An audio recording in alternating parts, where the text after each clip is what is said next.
Answer, my friend. Hello? Hello? Yes, Mr. Deen, you are live on air. What do you like to say to us, my friend? Assalamu alaikum. Wa alaikum assalam. I was just watching, and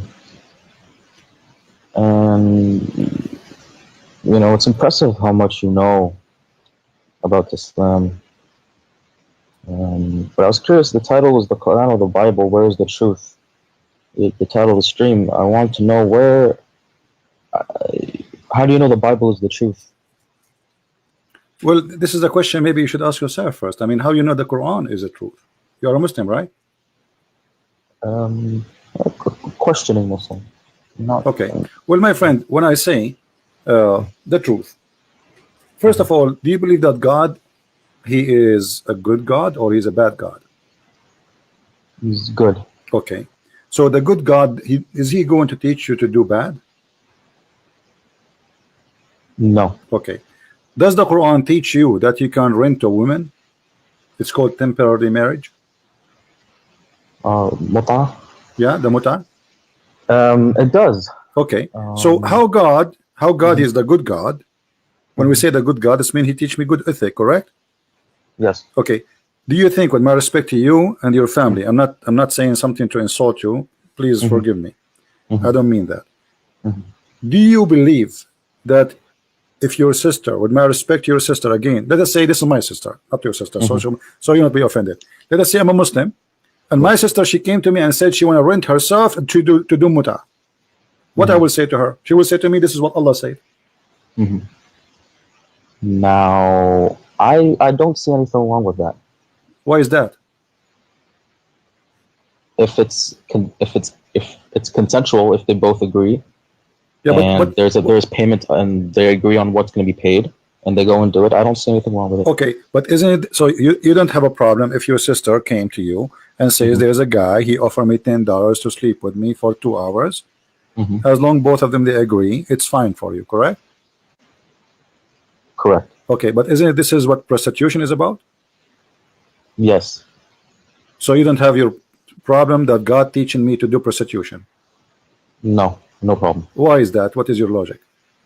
My logic is that if that's what she wants to do, and if it's not rape, or it's not forced on her, if it's consensual and there's a agreement and she wants to do it, then yeah, but fine. okay.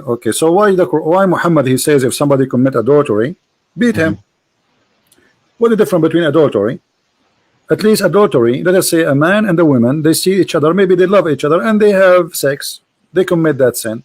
So why, if you and a woman, she agree with payment, it's okay, but the women who don't take off her panty for money, she will be punished? What is different? Both of them are not married. Yeah,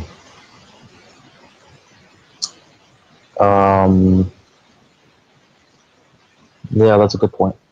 Okay. Let me I'm not going to choose for you bad points about Islam, but obviously this is not an ethical, because if we spread prostitution, then even married men, they will practice that. So why we get married? If I'm going to sleep around with women additional to my wife, any woman she offer herself, I go in the elevator, a woman she says take me for $5, I do it. Okay, so what kind of society we will have, right? You're right. Yeah. Okay, now if I am a person, what Allah is expecting from me and what I am expecting from Allah, can you help me in that? What Allah expect from you to do, and what you expect Allah to do it for you? Allah expects you to pray,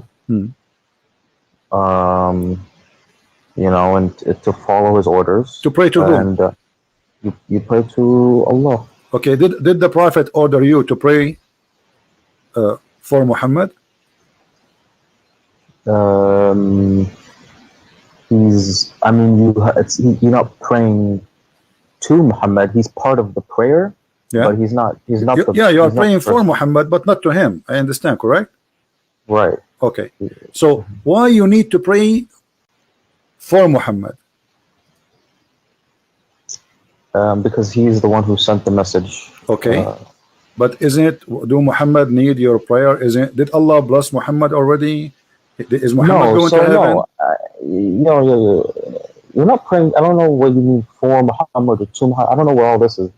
At the end of the day, it's praying to Allah. Okay, you speak Arabic, right? The not classical, the slang Arabic. Okay, I will read and you help me if you don't understand. إن الله وملائكته يصلون على النبي يا أيها الذين آمنوا صلوا عليه وسلموا تسليما. Allah and the angels are praying on Muhammad. Allah, he prayed to Muhammad, but he on Muhammad, actually he prayed on Muhammad. Now, But Allah, he prayed for who or to who? Sallu ala. When you say sallu ala, Yeah, it's not really. That's not prayer in the sense of, you know. what is this? إقام الصلاة أن الله وملائكته يصلون على النبي يا أيها الذين آمنوا صلوا عليه وسلموا. Yeah, يصلون على. That's the importance. When you say يصلون على, it's more blessings on. Not okay, but hold on. Actual. Hold on. If this is a blessing, why we are using the word yusalli? You speak Arabic. The word yusalli is salat. The word blessing is barakah. I mean, Arabic language is very rich. It's very easy to choose words. So when I say salah is salah. When I say barakah is barakah. And when you say yusalluna ala, it can also. Okay, I will go with you. So according to your what you said, that Allah and the angels are doing a blessing on Muhammad.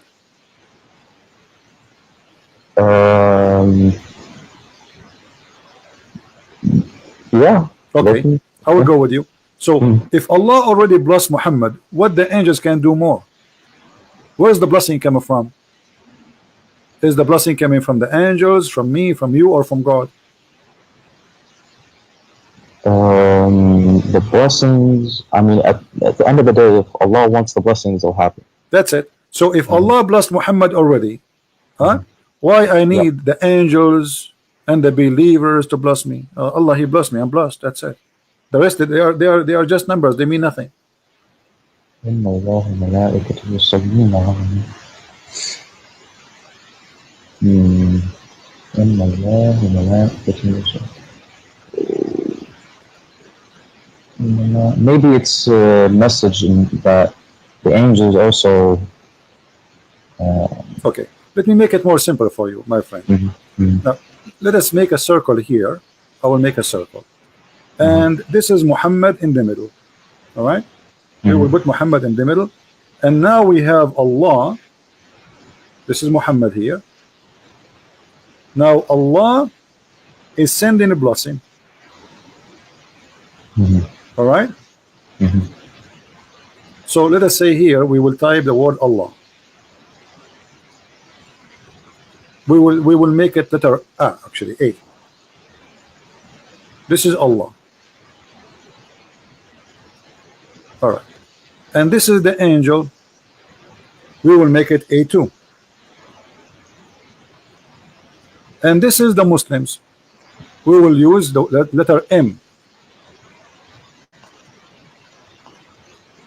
Perfect. So who is left? The whole universe now is busy doing one thing. Muhammad became the center of the universe, and Allah, the God, supposedly, he have nothing to do except sending a blessing and stop, because in Arabic it says yusallun. It is a continuous verb. You agree? Yeah. Okay. Allah praying or blessing, as you say, and then the angels sending blessing too, as you said, and the Muslims sending blessing, as you said. The whole universe is busy just doing one thing, praying to that dot. So what Muhammad did, he reversed the God from him being the prophet for being the God. So now Allah is exist to do one thing. He is praying for Muhammad. Angels are exist for one thing, praying for Muhammad. Human mankind, they are exist for one thing, to pray for Muhammad. So who is this man Muhammad? Yeah, I see what you're saying.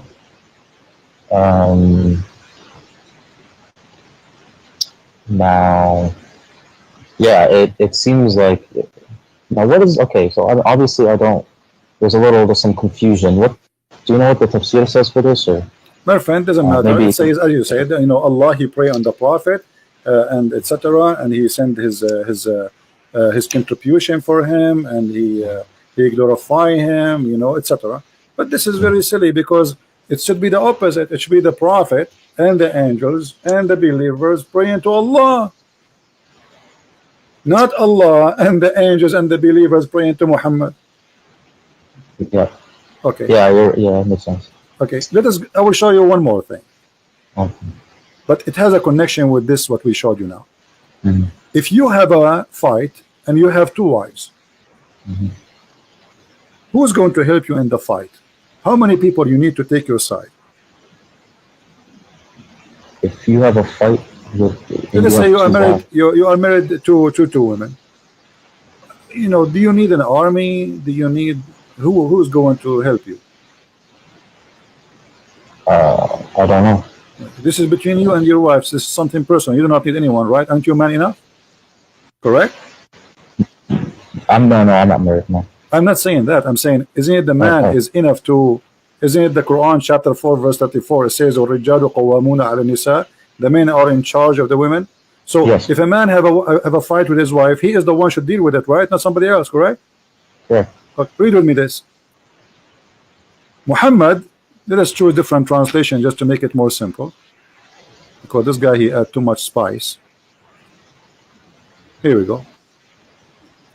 Muhammad he have a fight with two of his wives, Hafsa and Hafsa and Zainab, I think.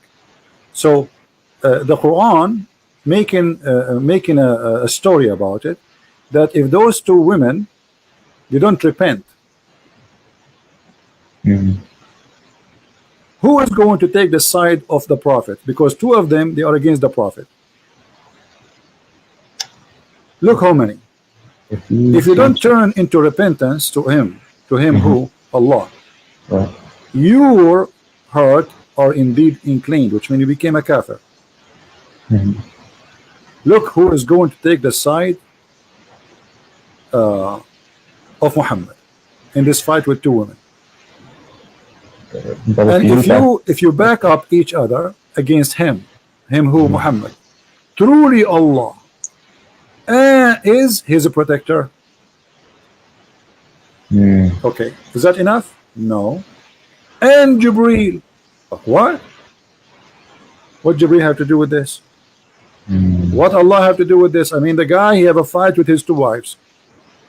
Why Allah is this guy is talking like is if the Roman they are sending him a letter says we will have a war with him, I say I understand. This guy is going to face an army. He need God to help him. Muhammad is fighting with two women. They are 5 foot tall. Truly Allah is his protector, and Jibreel and every righteous one among the believer. And furthermore, all the angels. Do you see what happened here? Yeah, I see. What's the verse number of this? This is a chapter 66, verse number 4. Oh. Okay. Yeah, I see. So what happened here, my friend? Listen with me carefully. The same as what happened before. We have Muhammad. We will make another circle. And we have Muhammad in the middle. Muhammad now needs protection from two women. So who is involved with this fight? Muhammad, he got the following names. Jibreel,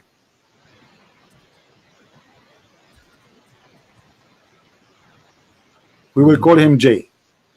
Mhm. And Allah, we will call him A. Mhm. And Muslims, we will call them M. And all the angels in the world. Who is left? Yeah.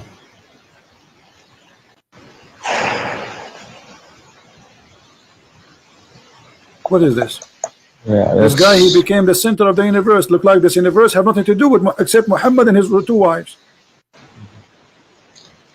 God, who created the universe, he have nothing to do except supporting Muhammad in his fight with his two women.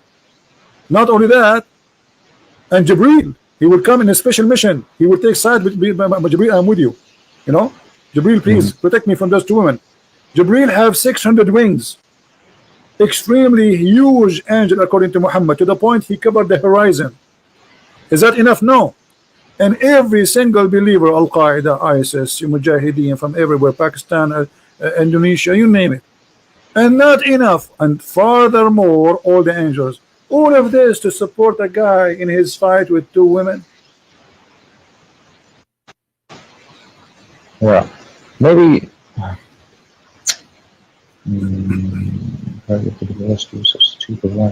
maybe he's Allah's trying to, he's sending a message. Our friend, the messages are no problem.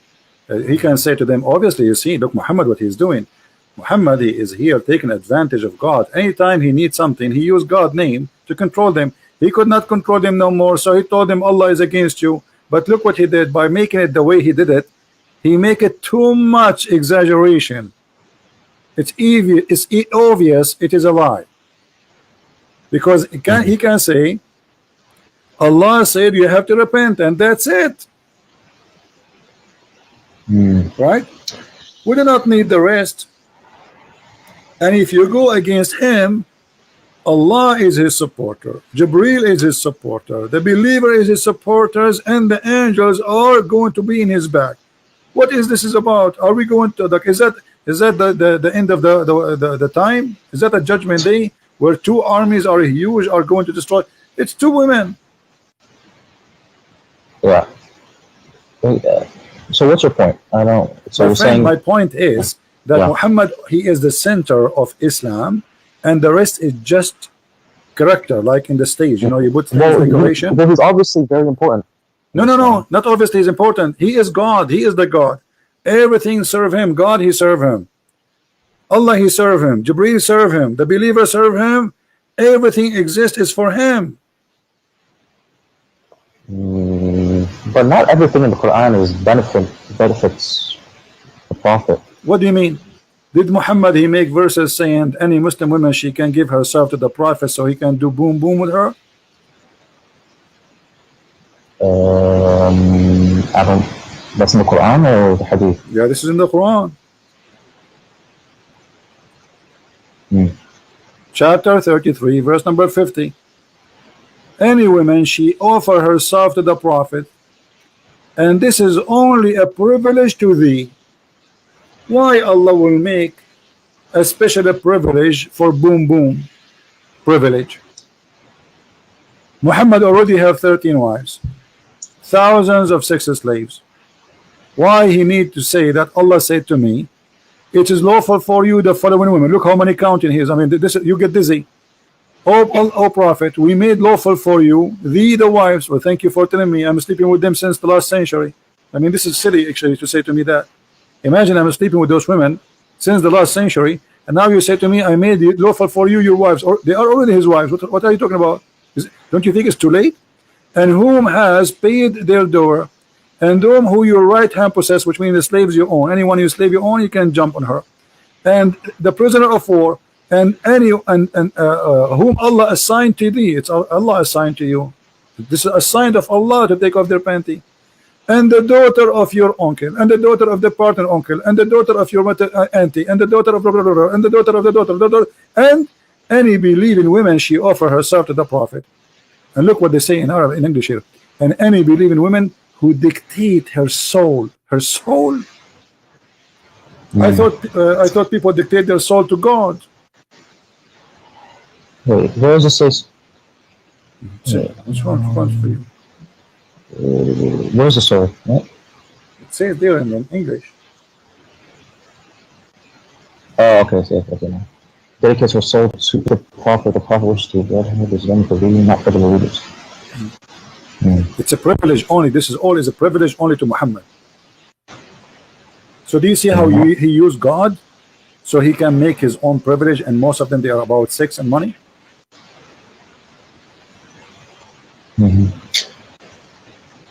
What does have to do with God, my friend? What do you think? What does have to do with God? Why God is saying any woman she can give herself to the prophet? I mean, you told me that it's okay for you to do muta. Okay. Now, what this is about? A woman, she is giving herself as a gift to a man to sleep with him, and this is not for everybody. That's just Muhammad. Why Allah is so much concerned about the happiness of the private part of Muhammad? Well, he's the messenger. So if I'm a messenger, that involve my private part?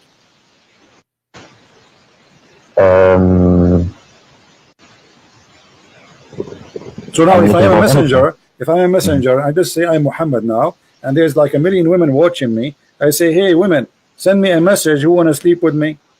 Who want to give herself to me? My name is Muhammad. Is that what you're saying? So because I'm a messenger, I can sleep with all those women? What does that mean? What does that have to do with God? Is Muhammad is a servant of God, or is he a servant? He's a private part. Servant of God. Okay, so what does have to do with him? Why Allah? Do you know what we say when you say Allah is God? What does that mean? Imagine all those galaxies. You know how huge, massive the universe is. So imagine we are not even a dust, and the God who created all of this, he is writing a verse about women taking off her panty to Muhammad. Don't you find that this is something very fishy? I do, yeah, but in the same way, I find it like if you talk about the Bible and you start talking about how God cares that we, mix fabrics, or we care like these little things, it's the same thing with all any of the books you're talking about. The Bible has some stuff like that. No. The Bible does not have a stuff like that. Let me explain to you what I'm talking about. Don't eat whatever. Don't eat. This is the law of surviving. This is not the law which is God gave to Moses. God gave Moses the 10 Commandments, and then Moses, he is the leader of his nation. So in order to survive, he gave them orders to follow. He's a king and he is a prophet in the same time. So don't get close to the camp if you want to do poo-poo. But this has nothing to do with God. This is about hygiene and how to preserve yourself. Because you do. I think I lost him. So when Moses he gave those command, it was to preserve his nation from being sick and ill and etc. But this is not God that's talking about those things. So here we have a prophet who is subjugated. And okay, why Moses did not make a verse says any woman she want to give herself to Moses? Here we go. Moses is a prophet.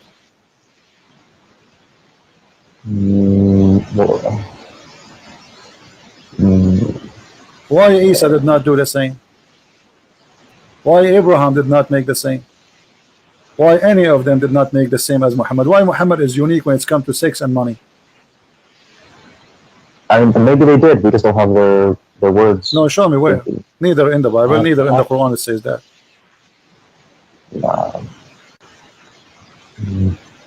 The only story in the Quran showing it's about David, and David in the Bible is condemned by God. David in the Bible accused David to be a criminal.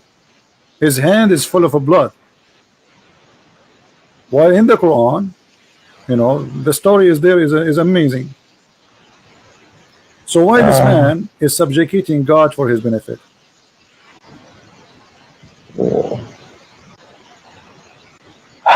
Yeah, see, I see what you're saying. But there's, it's maybe, it's in there for a reason. It's and it obviously a lot of people believe. So that's. Right. I just have to read. I have to read into it more. I gotta wait to see what I gotta. In chapter 36, verse number 21, it says, "Obey those who ask no reward for themselves." Do you see it? I follow those who.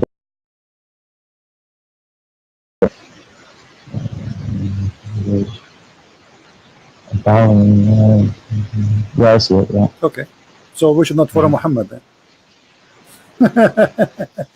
Tons of verses in the Quran about money. Muhammad he take the best of the booty. Safiyul Maghrib. Muhammad he take the fifth of the booty. The best of the women. Muhammad he made himself above all mankind, any woman she can offer herself. Muhammad, he can marry a woman without even paying her, which means without even marriage. He just take her to bed. So the Quran itself contradicting the Quran. The Quran says, and by the way, those verses is about the disciple of Jesus. This is a chapter 36, verse number 21. 3 messengers were sent by Isa, supposedly the Messiah, and one of them is Paul, and the second is John, and the third is Peter. So those three, they said to those who they are speaking to them, obey those who ask no reward of you for themselves. So this is the guideline. If somebody is decent, he will not ask for a reward for his own benefit. Do you agree with this logic? This is a good ethic, right? Yeah. Okay, so why Muhammad is not following this ethic? Word. So what you mean? He never. What would he ask for money? My friend, the Quran says that the fifth of the booty is for Muhammad. Al khumsu lillahi wa rasulih. You never heard of that before? Oh no, yeah, I have. Okay, you haven't, or you have? I have. Okay, so the fifth of the booty and the best of the best of the booty, and verses about any woman she want to give herself to the Prophet. So why Muhammad is not following the guideline? Did you hear me? Hello?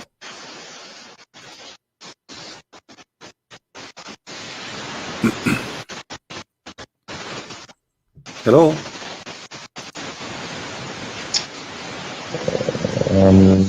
Yeah, you're cutting out a little bit. All right. This is chapter 8, verse number 41. It says that Allah, he says, hello?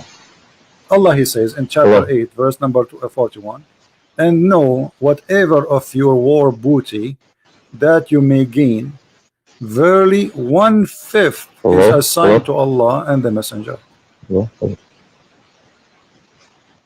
Right?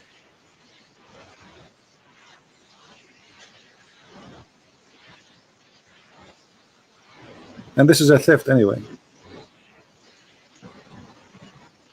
Yeah. So how we can make two verses work?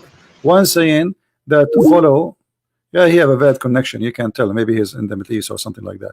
So obey those who ask no reward for you. Right? And this is what even Paul, he was saying. Like, they accuse him of lying. He says, if my lies is to glorify God, what lie I am doing? Right? I'm not asking for any reward from myself. This is from the Bible, actually. Muhammad is copying it. If we go to the interpretation, we will find that this is about Paul and Peter and John.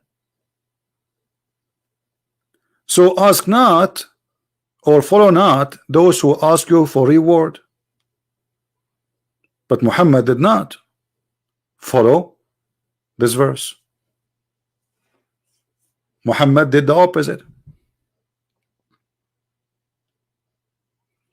No, he's an Arab. He's not an Indian. How is an Arab Indian? You're funny.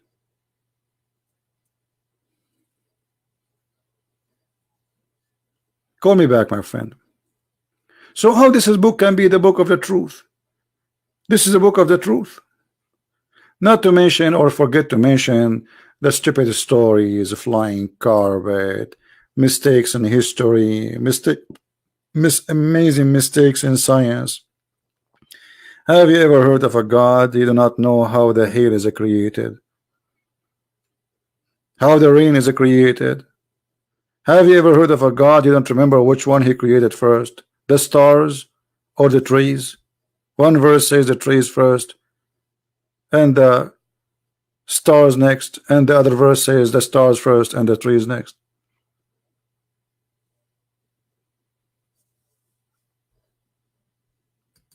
Yeah, I think this guy, he will leave Islam soon. Let us call him back.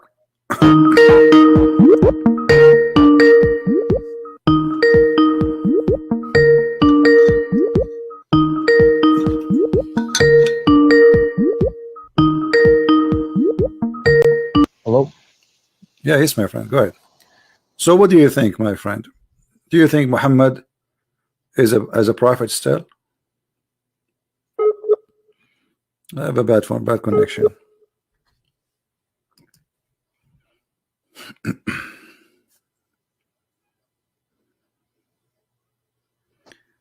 David, one more time you say that, I will go to block you. We are serious. We are not joking around now.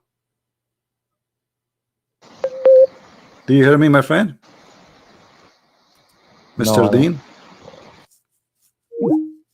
You have a bad connection.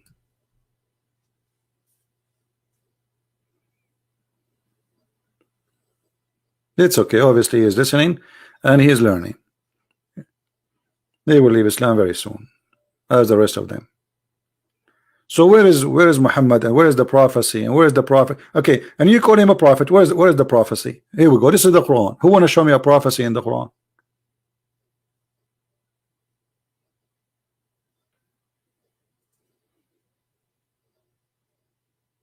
Who is a Muslim want to show me a prophecy in this book?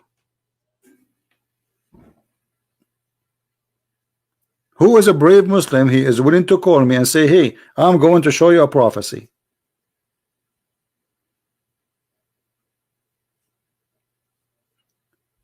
Do you remember the chapter? It's called the chapter of the Kafirun, which the Muslims always recite for us. In Arabic, the name of Jesus, there's no Arabic name for Jesus. It is Yeshua, which is the same as Yeshua. This is the Hebrew name. There's no name in Arabic. If you go to a chapter of Al-Kafirun, this chapter alone is enough, and the Muslims always they mention to us this chapter, Al-Kafirun. They are so excited to say it to us. Look what is this. Oh, you kuffar, I worship not that you worship, but those people, they worship Allah already. Those pagans, they worship Allah. So what do you mean you don't worship what I worship? Number one, stupid mistake. Nor I worship, you worship what I worship, but they worship Allah and he worship Allah. And I will not worship that which you worship. And look here what he said, nor you will worship that which I worship. And you know, anyone knows why this is a disaster? This verse alone? Who knows why this is a disaster? Who remember why? Let us see how many of you is doing his homework. Why this verse is a disaster? Big disaster.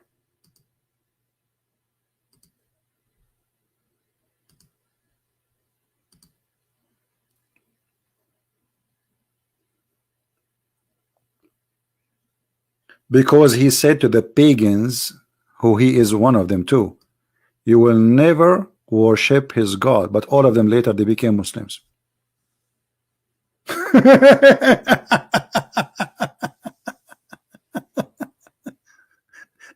You see how you say to them, and you will never worship what I worship. If Muhammad is a prophet, he should say, and you in the future you will see, you will worship what I worship. That will make it a prophecy. But Muhammad, he said, and you will worship ولا أنتم عابدون ما أعبد.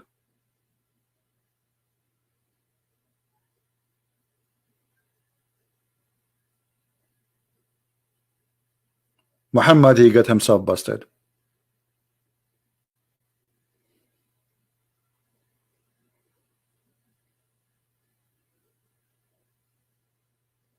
What do you mean repeat again? Muhammad saying that the Arab who they are not rejecting Islam, they will not worship what he worship. But later those who he said that to them, all of them they became Muslims. So this was a false prophecy from a false prophet. And supposedly the one is talking here is Allah. So there is no way Allah is God, yet he do not know that those people in the future they will become Muslims.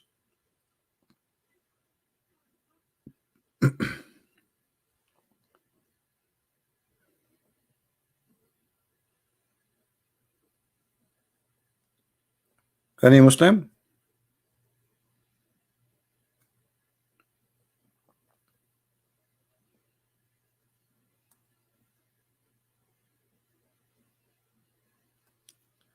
So those Muslims who come to us, let us summarize again what we learned today from the beginning.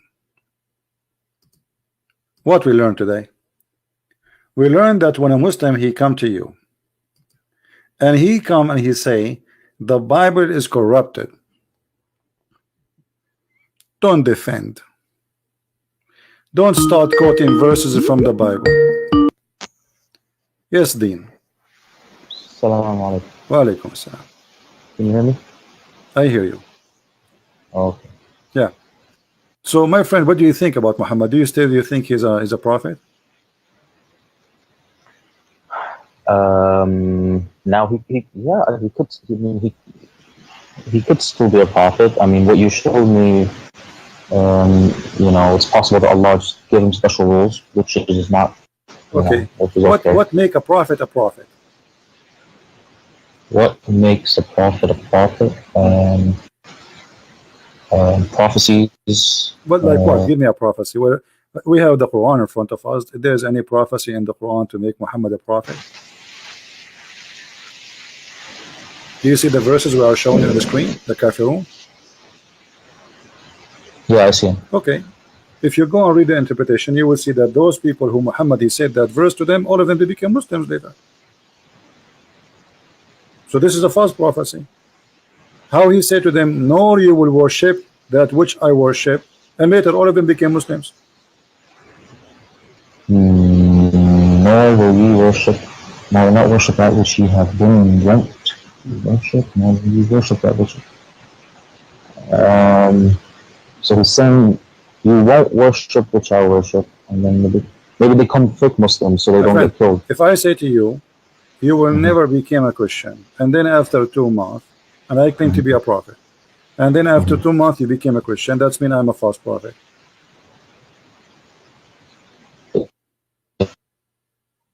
Because a prophecy, if you say something, prophesy something, it have to be true. Yeah. Yeah, but this is a false prophecy.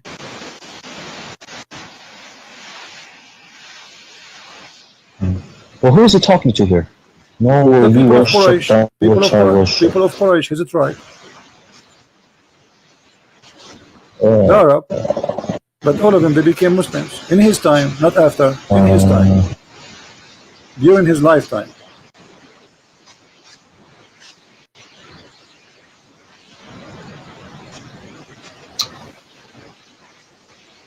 Okay, what the prophecy Muhammad he gave in the Quran? Oh, maybe they become fake. Do you remember Muslims anything? They don't want to get killed. Forget about this one. Do you remember anything Muhammad he said became a prophecy, come to be true in the Quran?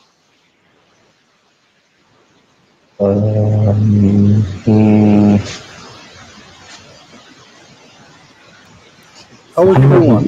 I will help you. Okay. Have you ever heard a Muslim saying that Muhammad he prophesied that the woman after they lost they will win? He said, yeah, he said that the Romans were defeated, or they will be defeated. Okay, this is a chapter 30. The Romans have been defeated in the close by land, and after a few years they will defeat. They will be victorious. In Arabic it says بضع سنين. في بضع سنين. The word bada is between 3 to 10. Based on the history, that will be wrong, because it took many years after that, more than 16 to 17 years for the Roman to accomplish. However, the hadith says, and this is what the Muslim they say to us, remember it's not me. The hadith says that Muhammad he said that verse after the Roman became victorious.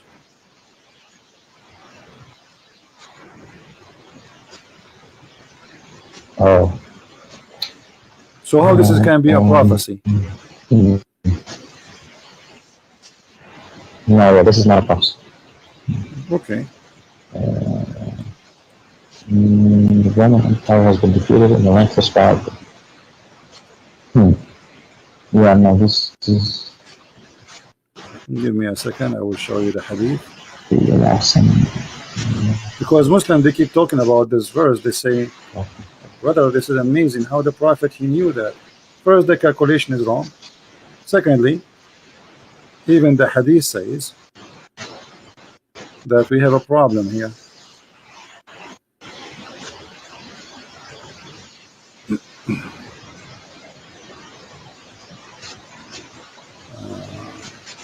Second.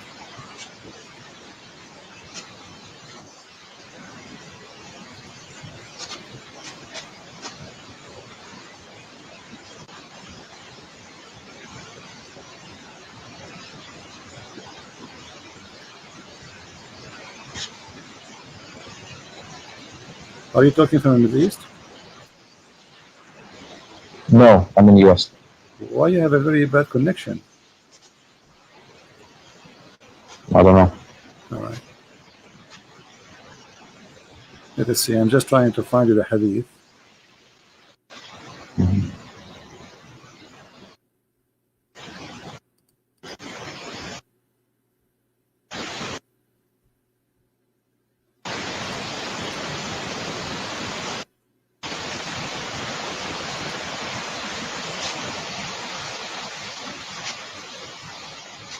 For some reason is not opening with me, but I will get.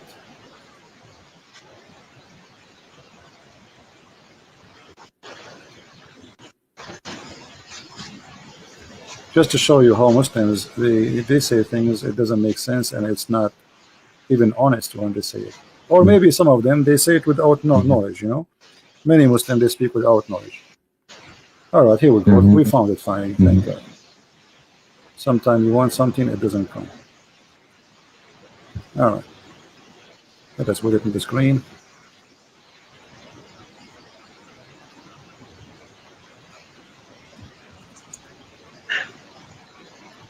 All right.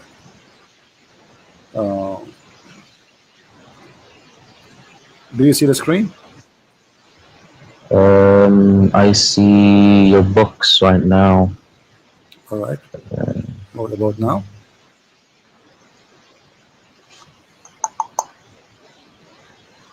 Nope, I still see your books.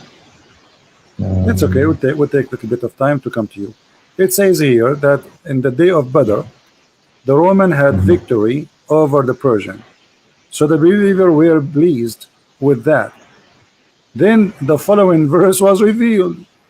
So the claim that this was a prophecy, Muhammad, he said that verse before it was a lie. Yeah.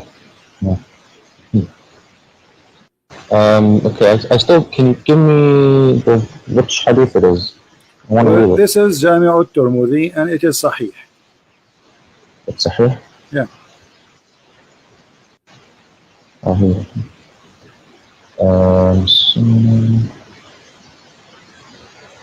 So the believers were pleased with them, the followers were ruled, the women have been defeated. On the day of Badr, women are defeated. Yeah, okay. I see. So the verse revealed after the Roman was defeated, not before. So what you know, I will tell you a prophecy. I'm a prophet now. Trump, he will win the election in 2016. Yeah, this is what Muhammad is saying. I mean, what is the prophecy here? The guys already, they are victorious. So where's the prophecy? Okay, well, where did he say that they will? It says the Romans have been defeated. Yeah, and after the defeat, they will be victorious.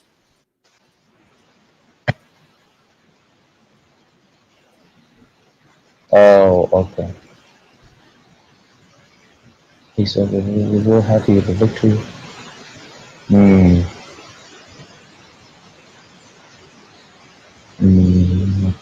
Yeah.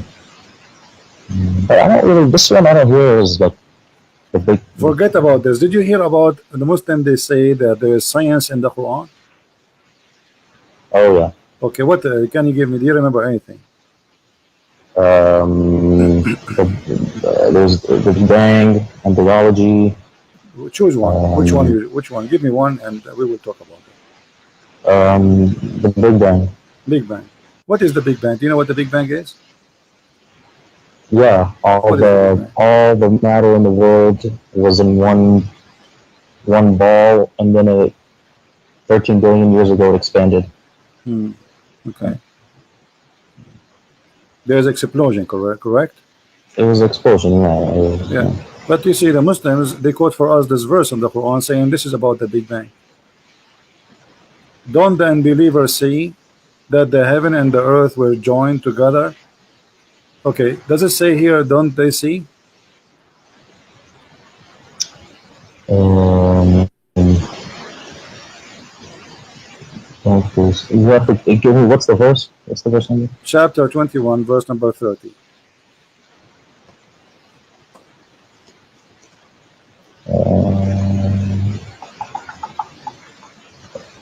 Okay, yeah, I see. Okay. Don't the unbelievers see? Okay, so he's talking about something they can see, correct? Yeah. Okay. Did any of us see the Big Bang? No, but Okay. yara. Alam yara. Didn't they see? Didn't they see? Correct? Didn't they see? أولم يرى الذين كفروا أن السماوات والأرض كانتا رتقا فتقناهما. So didn't you see? So Allah is speaking about something he can see, not something happened in the past. You know, I mean, something we can witness for it now. I mean, at least we can see how it is now. So what the Quran is speaking about, that the earth and the heaven, they used to be together, and Allah, he lift up the sky. I don't think, but I think you're taking it too literally. No, let us show you that this is what it's meant. You see, I don't say things, you know, I don't know, by now you should know that I don't say things unless this is how it is according to Islam.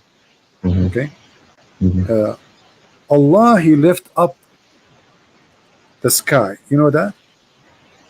I mean, I see it. It says, no, it doesn't say وَجَعَلْنَا مِنَ الْمَاءِ. Yeah, this is a different verse. Chapter 13, verse number 2. It says, Allah is he who raised the heaven without pillars that you can see. Do you see it? Yeah, who erected the heavens without pillars. So connect this verse to this verse, you will find that they are saying the same. Whoa, should connect it. Yeah. Don't the believers see that the heaven and the earth, they used together? Okay, what he did? He lift up the heaven. He separated them. He established himself above the throne. He erected the heavens, the Sama. He raised, but this is different. I don't see the connection. The connection is that the earth and the heaven, they used to be connected, correct? In the previous verse.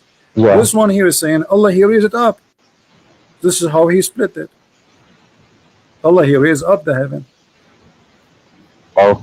Okay. So, but let me ask you: is that true that that the heaven is raised above us?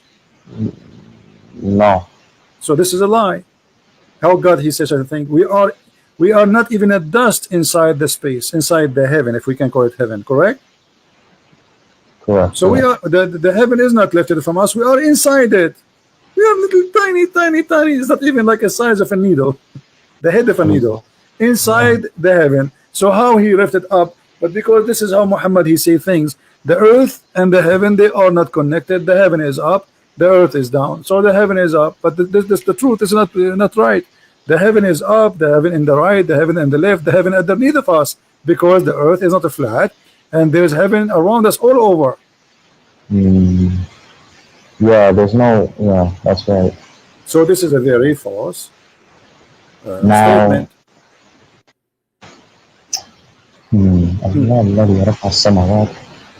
Yeah, so that's it's. I think you're taking this too literally. My friend, I am not the one. You see, you have to read the interpretation of the Muslims. Okay, look at this. Allah, he is the one الذي مد الأرض. مد. What the word مد mean? يعني مد, he spread it, to expand it. But this is mean it's flat, correct? In Arabic we say the madda is the carpet. Yeah. Okay. So he made the earth a carpet, and then he placed in the top of the earth mountains. Does it say that? Yeah. But wait, but is it true that mountains are something placed in the top of the earth, or the mountains are coming from the magma? Well, they come from the tectonic plates pushing against each other. Well, there's under two the- ways. Either it's a Yeah. volcano, Oh yeah. which yeah, is the magma, or it is the tectonic plates because of a pressure between them. This is correct. But which mean in both way, it's not. It's coming from inside the earth, not something we place in the top of the earth. Correct? Correct. Yeah. Okay. So the But Quran here is giving false prophecy. Muhammad No, prophesying how God he made the earth. He placed mountains firm in the top of the earth. I don't. But he's not saying. That's because it looks that way. I don't. It's not literally. No, my friend, this is literally. It's about how God he's speaking about mountains, how He created them. This is not. It's not up to you. And you can read the Muslim interpretation. This is not my interpretation. You can read Ibn Kathir. You can read Al-Qurtubi. Okay. You see, I will take advantage of one thing. That's because you know Arabic. You know the hail, right? Al-Barad. Oh hell yes. Yeah. Okay. How the hail is created? It's cold air. I don't know exactly. So you don't believe that hail is something God he break from mountains in heaven? Break from mountains in heaven? I mean, no. Okay. So read with me, because you keep saying to me you are taking it literally. Read with me. Give me that. Here we go. ألم ترى أن الله يزجي سحابا ثم يؤلف بينه ثم يجعله ركاما فراق ودقا يخرج من بينها.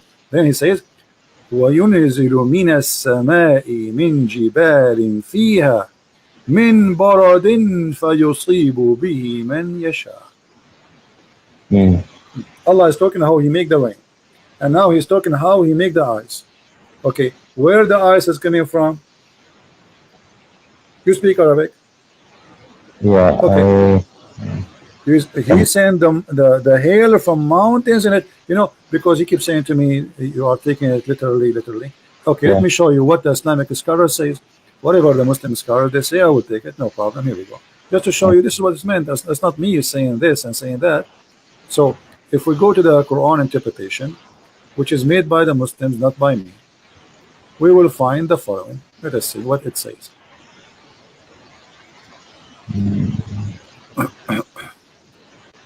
This is a chapter 24, verse number 43.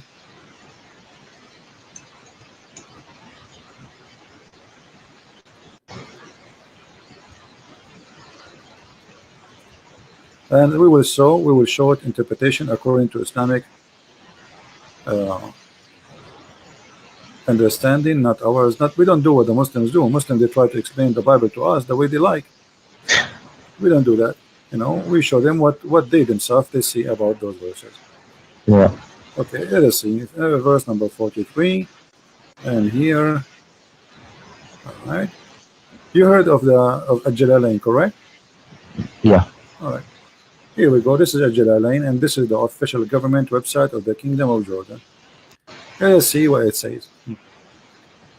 And he sent down from the heaven out of the mountains min jibal, mean extra, that there is in the heaven. Does it say that? Yeah, it says that. Okay. Yeah. So Allah is sending hail from mountains in heaven. How God he do not know even how hail is made? So We can change the interpretation. Maybe this guy is wrong. I mean, people make mistakes. Maybe this guy he have a wrong understanding. Here we go. This is Ibn Abbas, the cousin of your prophet. All right. It says, and then he says, and then he sent down hail from mountains in heaven. Yeah, that's not right. Okay, but this is God. Yeah. And God is saying to us how hail is made, how rain is made. How this can be true? If this is God talking and this is wrong, that means Allah cannot be God. Yeah.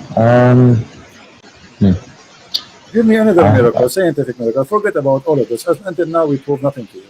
No problem. Yeah, it's okay. It's okay. I have patience. Tell me, give me another one. I'm here. Will you enter the mall? Go ahead. I'm here in your service, my friend Deen. Thank you. You're welcome. I mean, I hear there's unique fingerprints. Fingerprints, no problem. But I want to show you today how, my Yeah. friend, with my respect to you, you are a Muslim, and I'm not trying to insult you. I don't mean you when I say Muslims, they lie. But they lie. Your brothers in real religion, they lie. You speak Arabic, so how this is can be, I mean, how they can fool you, my friend. Here we go. Yeah. This is about the word binan. Mhm. Okay, let us see what the verse says.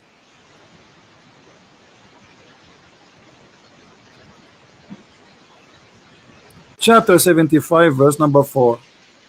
It says, aren't we able to put together his fingertips? But this is about his bones. The fingertips is the bones. This is not about fingerprints. What fingerprint? Allah is saying, here we go. Does the man think we cannot assemble his bones? No, we can. Even his fingertips we can. Yeah, that's right. It doesn't say fingerprints. So they lie. You see, it's about bones. They make it about the skin. But they are assuming nobody will go and check, and nobody have a brain to you know, people they take it like, you know, it's like a fast food, McDonald's, you know, take sandwich, give sandwich, brother. Prophet said, Allahu Akbar, Alhamdulillah, MashaAllah, Alhamdulillah, Takbir, Takbir. Yeah, this is the comedy we see. Nobody wanna use his brain for a second. Yeah, I'm looking through these translations. A lot of them, I'm trying to read the Arabic, and yeah, they keep adding stuff. My friend, the Arabic is so clear. أيحسب الإنسان أن لن نجمع عظامه بلى قادرين على أن نسوي بنانه. So he's talking about, do you think the human can, he think we cannot put his bones together? No, we can, even his bones, because the fingers, they are very small. Like, you know, maybe you can put the big bones together, but those are very small, the hands, you know. So this is what it says. And look how they fabricate just to make it look like as a science. So the verse is speaking about, and not only that, we can go to the interpretation. Let us go to the interpretation, because maybe Christian Prince, he get it wrong. Maybe you get it wrong too. You know, let us see if there's a fingerprint here. Chapter 75, verse number 4. I mean, those who make those claims, they are official liars. They are liars with certificate of PhD. They have no shame. Here we go. This is Tafsir Ibn Abbas. Is it about bones? Yeah, it seems like it. So why they lying? I don't know. See, I hear this stuff from just my parents and. Okay, my friend Dean, forget about this one, man. Maybe we can find something else. Give me one other one. Give me, hit me. I will stay with you until the coming year, and I guarantee you, every one you give me is going to be busted, and everybody, and including you, you will laugh with me at it. I'm laughing with you now. Yeah. I don't know. There's so much. The embryology. That's the best. That's wonderful. The embryo. What is that? Which verse do you know? There's many verses. Let me help you. Maybe you are talking about this one where it says backbone. Alaqa, the one about the Alaqa. Is that the one? Yeah, Okay, yeah. but this is a hilarious verse. Thank you for mentioning. Now, me and you now we will have heart attack from laughing. Read with me carefully. Yeah, read with me carefully. This is the Quran, and this is what the Muslim translation is, not my translation. It says, then we made the nutfa. What is a nutfa, Deen? The nutfa is the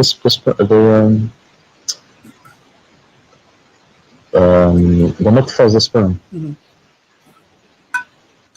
That's wonderful. We made the nutfa into a congealed blood, alaqa, a thick of a congealed blood.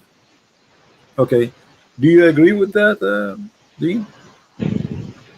Have you ever heard of a scientist says that the baby is made from nutfa, and the nutfa will become a baby, and that how it happened? The sperm became blood, and then the blood became a lump, and then the lump became a flesh or bones. What is that? In which science is that? Where we can find this science? The sperm of the man go to the women and fertilize the egg. The one will grow is the egg. It's not the nutfa, correct?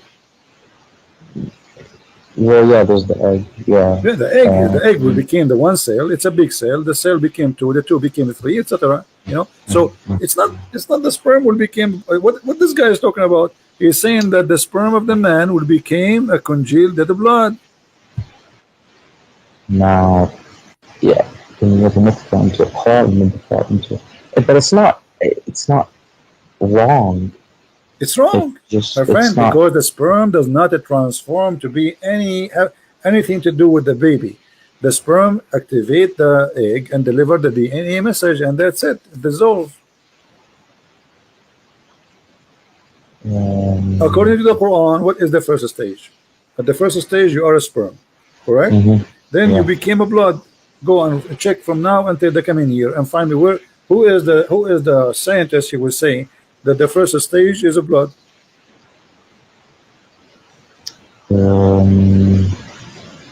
I mean, there is blood. My friend, yeah, for sure we have it, but not the sperm will become a blood. I mean, the blood, you will have a blood after you have a system. You should have nerves first. Oh yeah. You know, so you have to have. I mean, you have to have veins. So like when we have a blood, we have a supply. The blood is a supply, correct? And that is something will provide us with food and oxygen, correct? Correct. Yeah. Okay, but here in this stage, there's no need for food. I mean, the food is provided in different way from the womb of the woman. The egg is connected, even after you are born, still you are connected to the mother, right? Right. So here he's saying that the sperm became a congealed blood. Let me show you another verse. Okay. Do women have a sperm? Do women have no? Okay.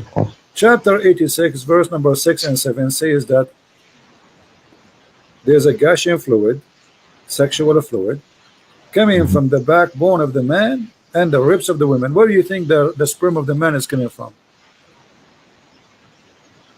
Sperm from the man. It's coming from the testicles. Well, you are very close, but let us go here. According to the Quran, no. The sperm of the man is coming from the backbone, and women have a sperm, and it's coming from her ribs. Yeah, I mean, no. I don't see women here. Where do you see men? Women? No, the word taraib in Arabic is the location of the necklace of the women. It is a word that has to do with the ribs of the women, and specifically the location of the women necklace. This is what taraib means. موقع القلادة. ترائب الصدر هي العظام الرقبة التي تقع فيها القلادة. موقع القلادة من الرقبة للمرأة.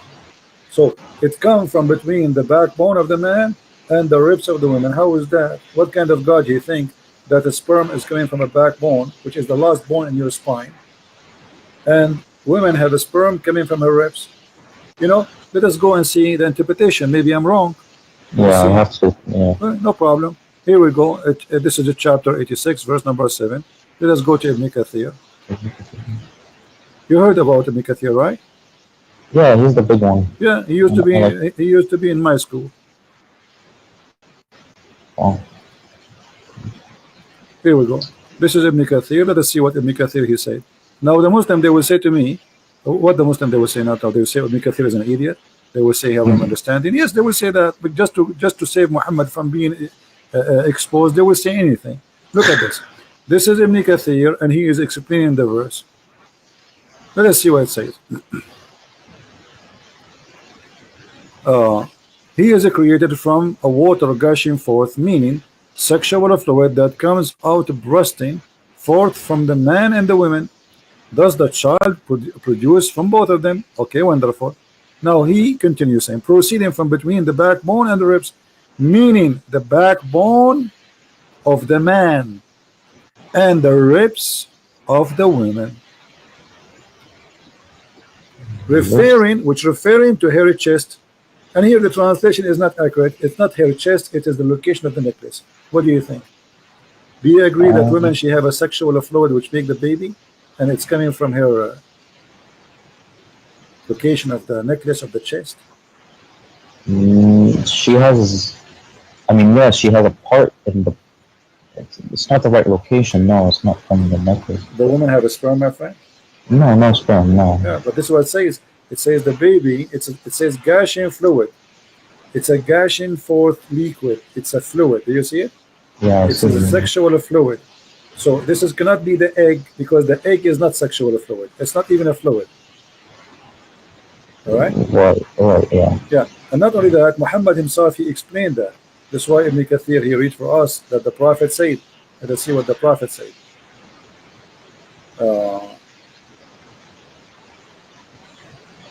There's a hadith where Muhammad said, explain something. Let's see. Where is the hadith? I hope they did not take it off, because they do that. The Muslims, they are trying, yeah, they do that actually. There's a hadith where Muhammad, it's in Arabic, I can show it in Arabic.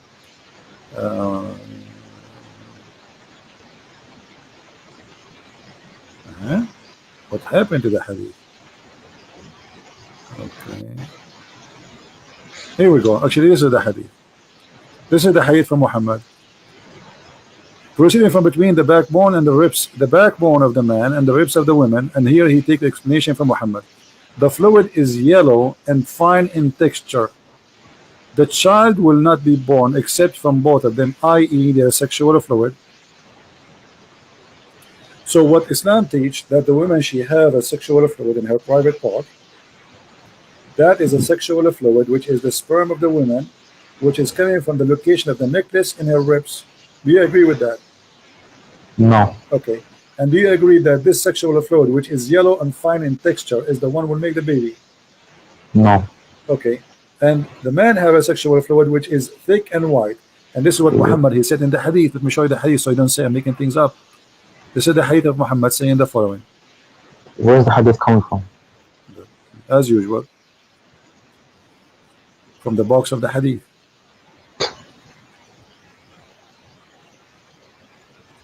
Here we go. This is your prophet explaining the same thing, and this is Sahih. I came to the prophet. Okay, no, this is not the one. Here we go. Let me show you the Sahih.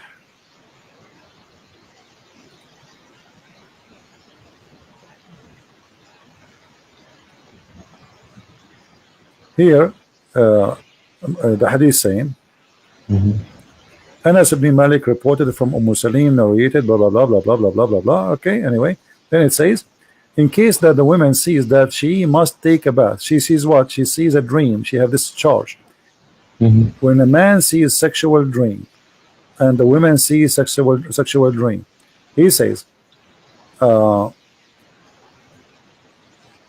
this, she asked him, a woman, she said to him, what I will do if I see, you know, I have orgasm. He said, upon this, he says, the wife of the prophet, he says, does really this happen? Because the wife of the prophet, she never had orgasm. So she looked like Muhammad is not doing a good job in the bedroom. Otherwise, Muhammad, he says, yes, it does happen. Otherwise, how can a child resemble her? Man discharge, i.e. sperm, is a thick and white, and the discharge of the women is thin and yellow. Do you see it? So the one resembled comes from the one who you know, his orgasm comes first. In different hadith, the translation is more accurate. It says the one who comes first, he controlled the resemble the look of the baby. Here we go. This is the hadith, and this is Sahih. Read it. Yeah. The messenger of Allah said, the man water is thick and white, and the women water is thin and yellow. Which of them comes first? The child will resemble the parent. Yeah, that's that. I don't think that's not right. Is the hadith is Sahih? Yeah, sahih. This is very sahih. But I mean, yeah, I don't. Well, It's my not right. friend, Dr. Muhammad, he knew best. Come on. We have to admit, me and you. Dr. Muhammad, he now, this is why if I get married, because by the way, I look very ugly. So if I get married now, I know, because I don't want my son to look like me, and he will shoot me. Actually, he will shoot me immediately after the second he is born. So he look at me like he might go back where he came from after he see me. So what? By the wisdom of the Prophet, Alhamdulillah, now I will never have orgasm first, because I want my son to look like his mother. You know, actually, he will not like his mother, because he can't be a son. Because Muhammad here, he mean too, not only resemble as a look, resemble as a gender. I can show you the other hadith. It says, so if the one who comes first, if the man come first, the baby will be a boy. If the women come first, the baby will be a girl. So according to the Majesty Dr. Muhammad, who is getting his knowledge from Allah, the women orgasm will decide, or the man orgasm will decide what the gender of the baby and how it will look like. But all of us, we know that this is stupid. And look, Muhammad, he made it clear.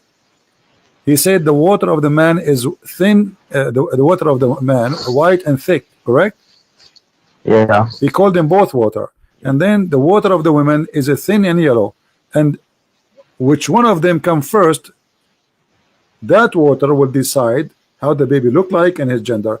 But all of us, we knew that the sexual fluid the woman she have in her private part, if she is having sex, this has nothing to do with the baby. Yeah, nothing. And I remember another hadith that says Allah actually chooses the gender and then whether they're disbeliever or believer in the womb. Exactly. So I have to look. Here Muhammad, he is getting himself busted. So you are helping me. I'm going to hire you as an assistant now. So because in that hadith it says that Allah, he sent an angel, right? And then he write the destiny. But look, Muhammad, in that hadith, you see, there's something I like about your prophet. He cannot keep his mouth shut. So look what he said. Do you know how long the sperm of the human being can live? A couple of days, maybe? 5 days.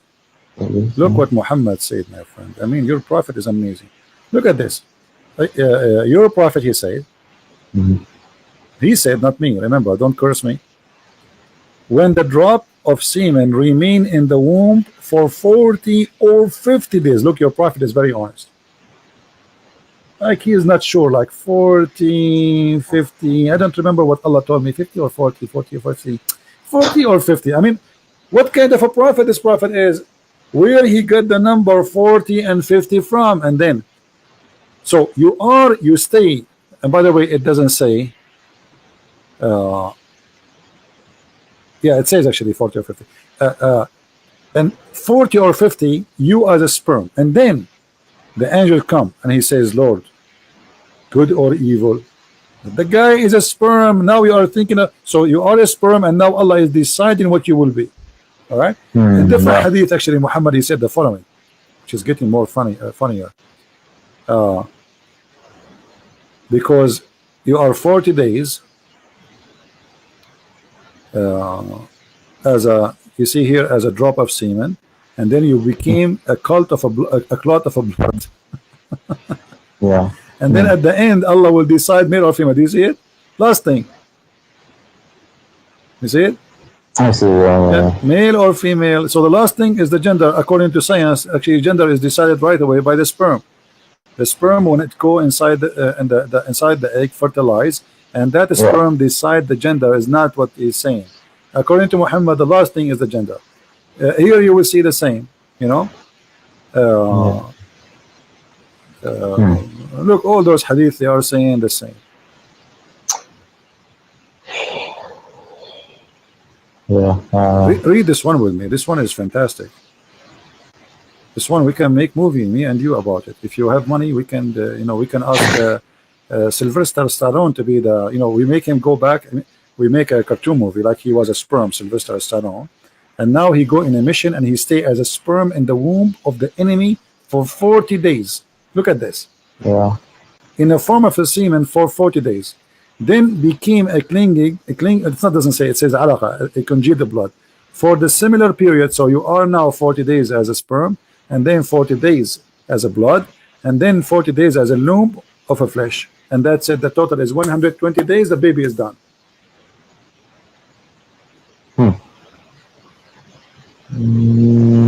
Yeah, that's 100. Yeah, no, that's not right.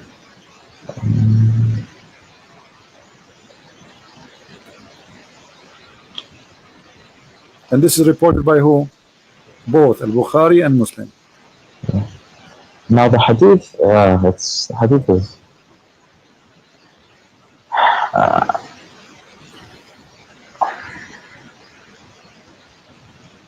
Yeah, I don't like the hadith too much. You know, The when you Quran, keep, you see, I showed you the hadith to confirm what it says in the Quran, remember, right? yeah, I know, yeah. So because I wanted to say, because you said to me you are taking it literally, etc. So I'm I showing know. you, this is what the Muslims understand it, and this is what Muhammad himself he said.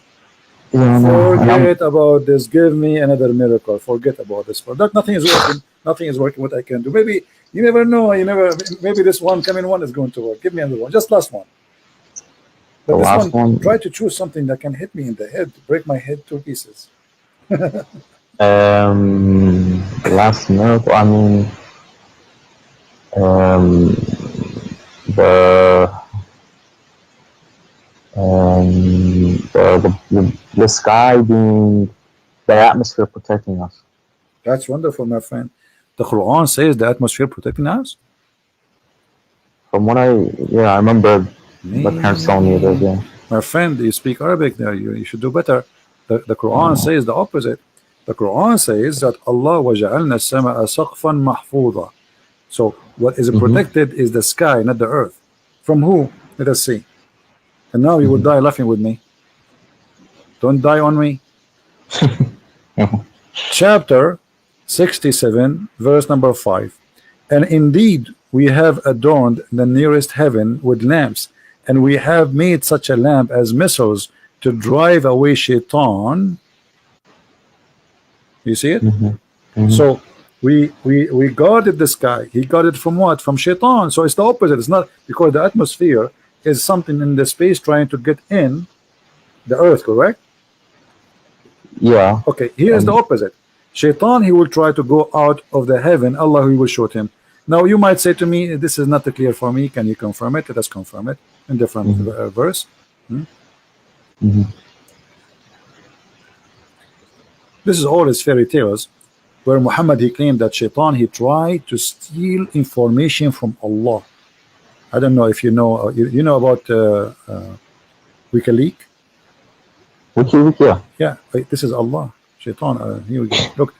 So, وَجَعَلْنَا وَحَفَظْنَاهَا, and we have set, we made the sky zodiacal signs in heaven, and we made them fair, seeming all beholder, and then and we have guarded those in the sky from every cursed devil. Do you see it?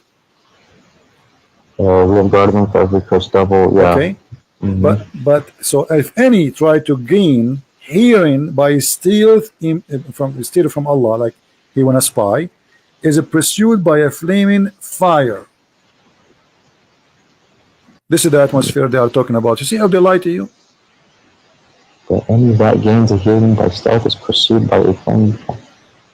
Yeah. This translation is really weird. Let us change the translation. Maybe you can get something more simple, because this guy, I don't know, it sounds like he's taking too much beer. So look, we changed the translation here, it became different. And verily in the heaven we have set mention of his stars, and we have beautified it for beholder, and we have guarded it from every outcast devil. We have guarded what? The sky. Save him who steals the hearing. And then the other verse, you know, that the one connected with this one, if he try to steal, Allah will shoot him with the star. Do you see it? Yeah. Okay, so what is the atmosphere?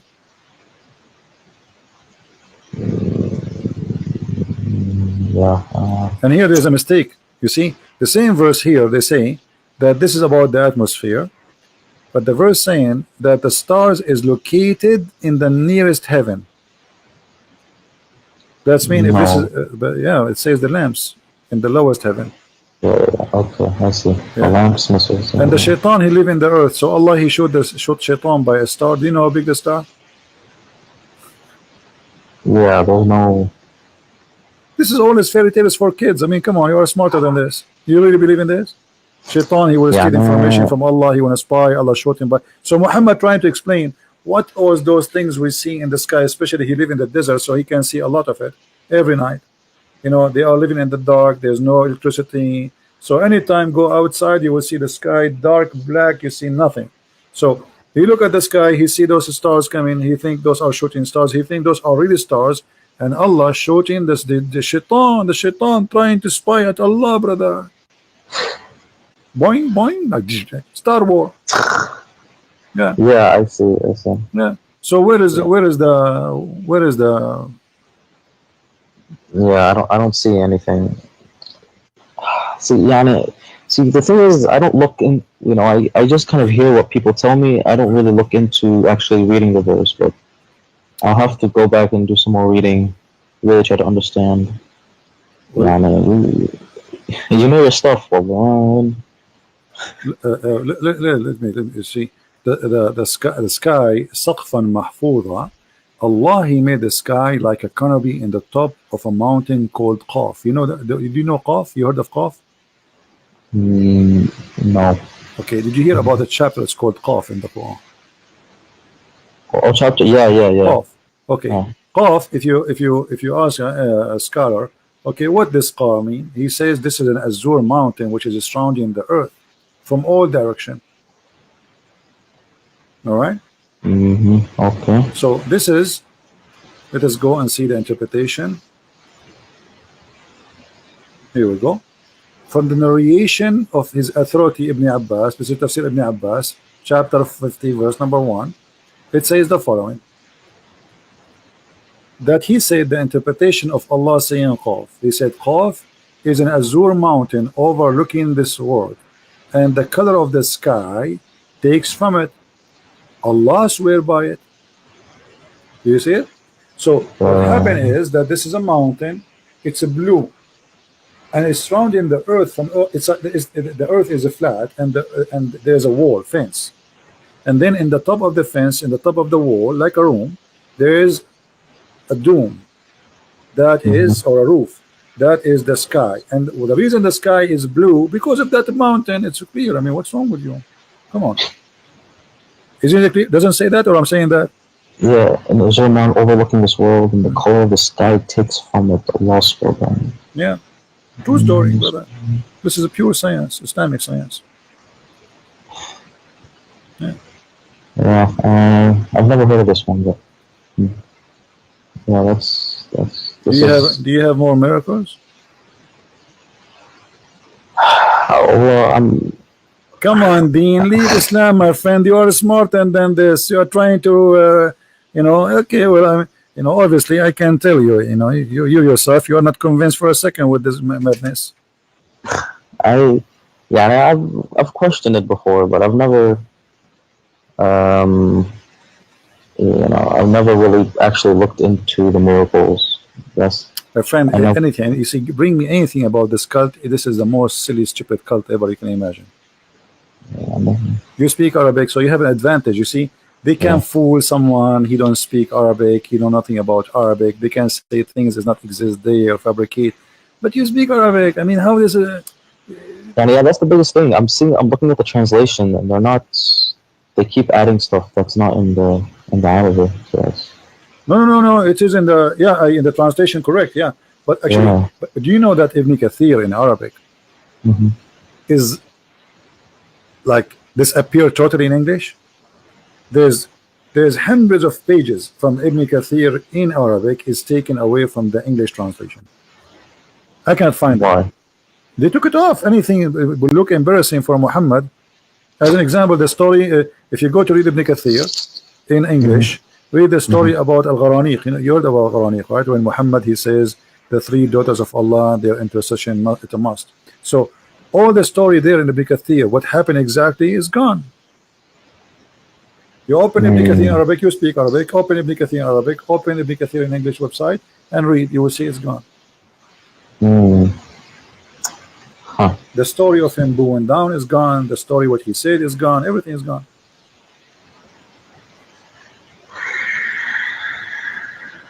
Yeah.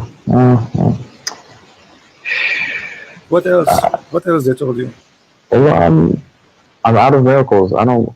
You're out of I mean, miracles. even they Guys, say even the Quran. our friend Deen, by the way, I welcome you to call me anytime. You are a nice person, but our friend Deen is out of animation. Okay, so when I originally called, so I see, and you're doing a good job of proving that the Quran, the truth is not in the Quran. I see that, but now a lot of the stuff you can also, turn on to the Bible, and I don't know where the truth is in the Bible either. So that's where I'm. My friend, let us take it step by step. So, did you decide to leave Islam? No, I haven't. But you just said the truth is not in the Quran. You just said that. Well, and that's what you're. Okay, but do you agree? I mean, come on, be honest, Dean. After all what I showed you, is that the truth in your eyes? Be honest.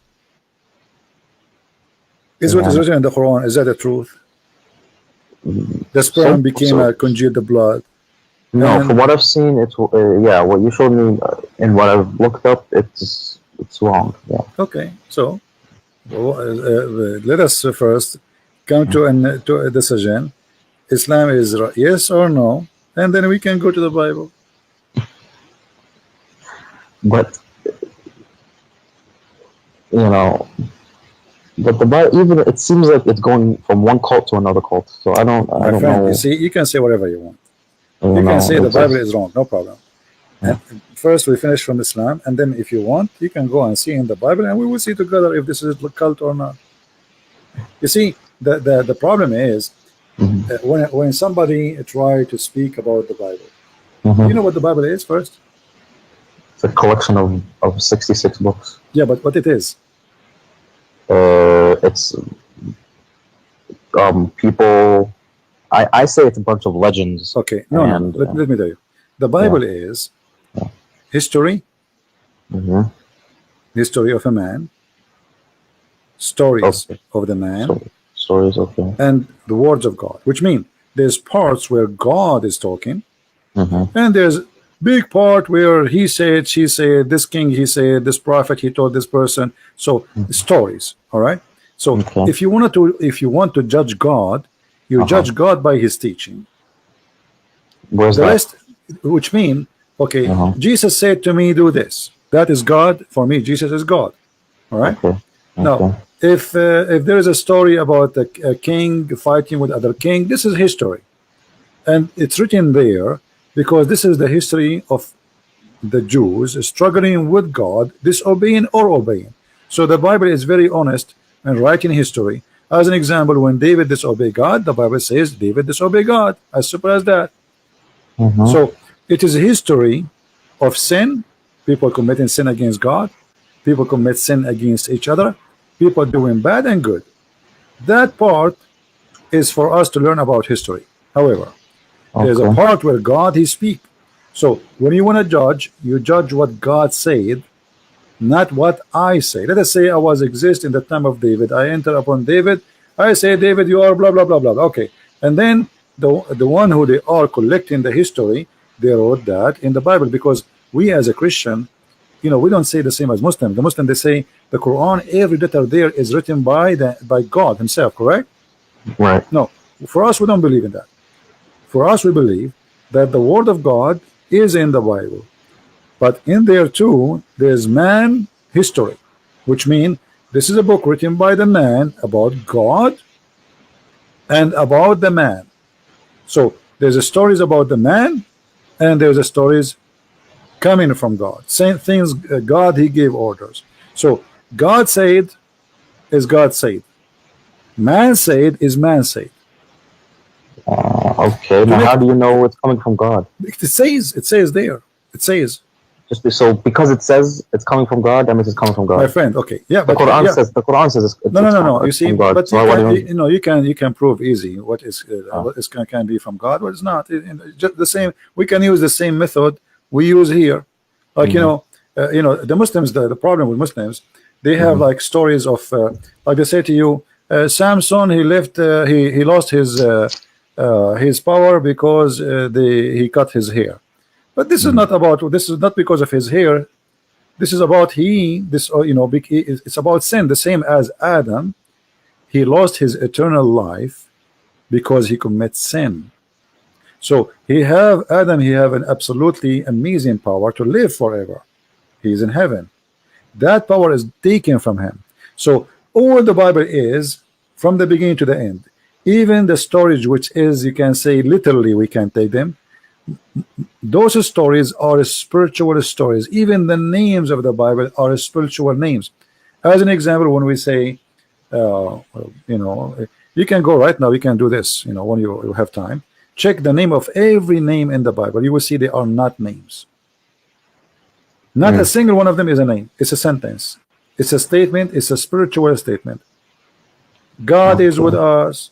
God is all here in like Ishmael, Abraham. Abraham is Abraham, the one who crossed the river, the one who crossed from the other side. Moses or Moshe is the one who survived the drowning. So there's no names in the Bible. So the Bible is very, very deep book. So what some naive people try to do, they go and read 2 words and they think this is just we learn the Bible. The Bible is not just what you think. It is very extremely deep. If you go start from the book of Genesis, go right away, and then if you read even the books of the names of the sons of Noah, you will find that all the names of the sons of Noah are speaking about Jesus. You imagine even their names speaking about God will come down to the earth. There's 10 names, and those names all then they present the story of Christ. But when we read them, because we don't speak the language and you don't know what they mean, you think it's just a name. Yeah. So the Bible is different story. Quran is just somebody, when you've been in a school, maybe the teacher, she asks you to make something to put it like in the wall in the school, you know what I mean? Yeah. This is the Quran. It's a bunch of kids putting papers in the wall, and none of the papers connected to like it's suffering from flight of thoughts, while the Bible is extremely deep and amazing book. You can go right now and read. You see, because like when you read let's say the Old Testament. The Old Testament is very interesting book if you like to learn about the background of man and God. But for me, I find it more interesting for me to focus in the New Testament. Why? Because that one is just to teach me things about man was, and then the Bible in the New Testament tell me about I am, me. So because I care for me, and the rest is just to give me a background, then I focus on what Jesus says to me. How we arrive, the Old Testament, all of it is about how we arrive to the stage where the Messiah, he come to us. This is the important for us as the Christians. The rest is history. I don't really care if David, he have war. I don't care if, I don't care. This is history. It's gone. Those people are, they are dead, and God will judge them for what they did. So what I care for is Christ, he came to save me, and the rest is history. Christ came. So why do you think, I mean, like you said, we're just a little tiny dust in a there's millions of planets and galaxies. Why do you think Christ came to this planet specifically? There's so much more to the galaxy. It doesn't matter. Let us for the sake of argument, say that God, he created a human being in many galaxies. God, we believe God is love. Our God have different character from all other religions. So we believe God is love. This is what the Bible says. God is love, literally. So because God is love, that means he created us because he loves us, not because he want to abuse us. And if you love somebody, aren't you willing to go and save that body? You do. Yeah. So it doesn't matter how small we are, and we are nothing for him. But he is an absolute loving. His love, his nature, this is his nature. It's like saying, why love? You say to somebody, why love is why somebody Why somebody he go and he like his family is in the house, he jump inside the house, there's a fire, and just to save his child, he would die there because this is love, my friend. Yeah. It's something you cannot explain because it is more than we can explain. God, he created such a thing, for this is coming from him. He is the source of all love. So when a woman, and the other day I saw a video, I don't know if you saw it in the internet, where there is a dog, a female dog, she put her babies in like a hole in, you know, in the ground, and then the ground collapsed. And if you see this dog, you know, they are trying to dig the ground to save the puppies, but the dog, she keep jumping in and she wanna push the you know, she is so crazy to she's a dog, but yet she knew she's a mother, you know. You see how amazing it is. So you ask yourself, okay, why she is doing that? She might die too, but she don't care. She is not thinking. She wanna go and save them. And even the rescue, they are trying to take the puppies from the ground. She is bothering them because she keep jumping. They push her away and she keep jumping. They cannot use tools to take the rocks. So this is amazing love, which is created by God. He put it inside those, we call them mothers, even if they are animals. So love cannot be explained, for it's a miracle of God, and God is a miracle. Okay. I mean, yeah, I have to, because from coming from this, you know, the Islamic point of view, I've always thought almost like Christianity is almost like its own cult. And you see, when you say cult, my friend, when you say cult, what will make a cult a cult? Cult, if the leader, he want to have sex with our wives. If the cult, he want our yes, it's about money. Cult is about money, sex. This is what it is about, you know. So did the Messiah did that? No. Did he ask her for any return? No. Did he ask for money? No. Read the whole Bible. He did not own anything. He had nothing, you know. And remember, the Messiah, even the Quran confirm, he can raise people from death. Is that true?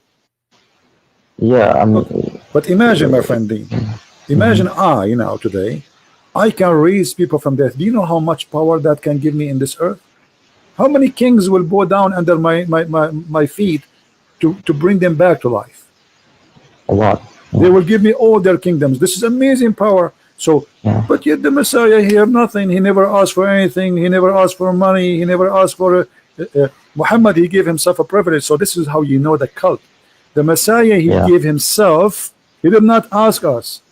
It's the opposite. So how do you know he raised people from the dead? Or how do you know? Well, you know, you see, we as a Christian, we witness miracles in our life every day. I know a lot. Which ones? Give me one example. You can go search right now and see life stories. You can ask people. You know, you want to believe, you don't believe, it's up to you. But God always, he don't leave himself without witnesses. There's tons of miracles. However, the Bible confirmed that Jesus did tons of miracles. Even Muhammad, who is a liar for me, as I believe, he confirmed that Jesus did miracles nobody can do, including even creating from the mud a bird. Which means even the enemies of Jesus, they could not deny who is Jesus. Even Satan, he could not deny who is Jesus.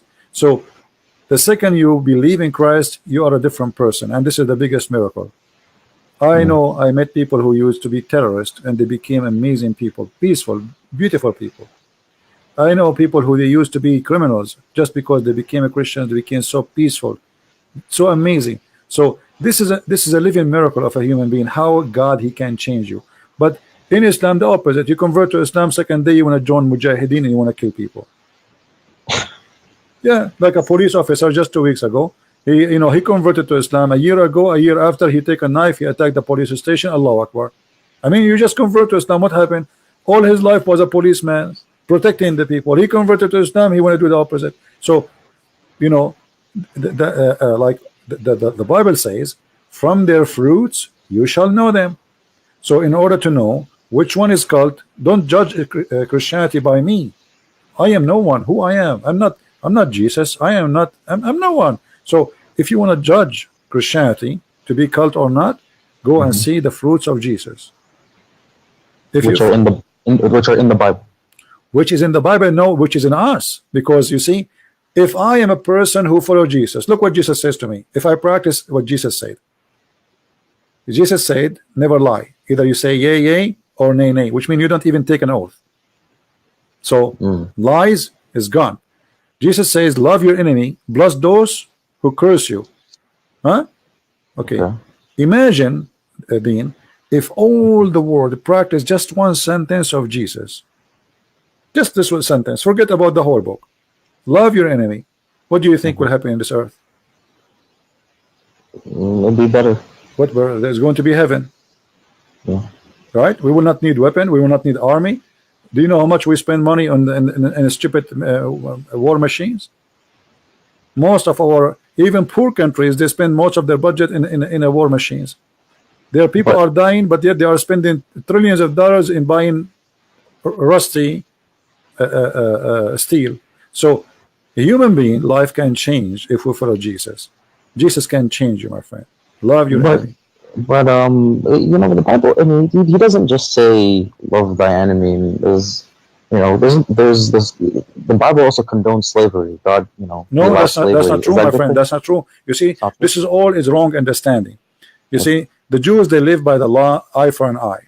So, which means the Messiah, he says, don't do evil.